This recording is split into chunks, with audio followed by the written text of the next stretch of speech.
Alright, hi everybody. In this lab, you're going to be testing conservation of momentum and energy for both elastic and inelastic collisions. So here's your elastic case. Alright, and if you flip your carts around so that the two Velcro sides face each other, you can force them to collide inelastically. Now with 6 lab teams of air pumps on, it's going to be kind of loud in here, so you're going to need to talk clearly and distinctly so that your team can hear you as you're communicating. In terms of the measurements that you're going to make, okay, this is the gold car, this is the red car, of course, and this is what's going to pass through the photo gates. We've used the concept before of using a known distance and recording time values to figure out velocity.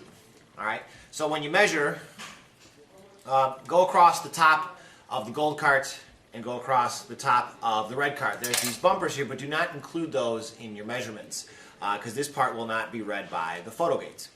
Also, when you're calculating your velocity, keep in mind that velocity is a vector quantity, so in this lab, the direction of the carts will matter.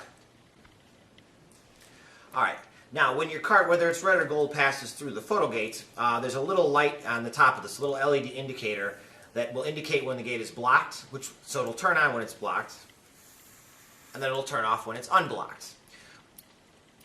Alright, because the track is so low friction, your cart's going to bounce around. Every time the cart passes through the photo gate is going to record 2 times, one for when it's blocked and one for when it's unblocked. Alright, you'll need to take the difference of these 2 times to use as the time interval to which this distance passes this point in space. Work together to minimize your error. And by that I mean, once the cart passes through a photo gate, stop it from bouncing back.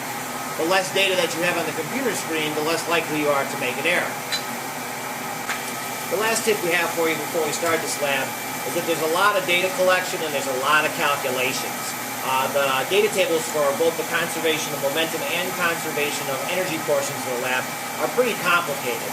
The conservation of momentum data tables, we give those to you, but the conservation of energy data tables, we ask you to create those yourself. So my last little tip is, it would be smart to walk in with your data tables laid out for your conservation of energy calculations before you start the lab. It's going to save you time and give you more time in class to do your calculations. Okay? Good luck and have a nice weekend.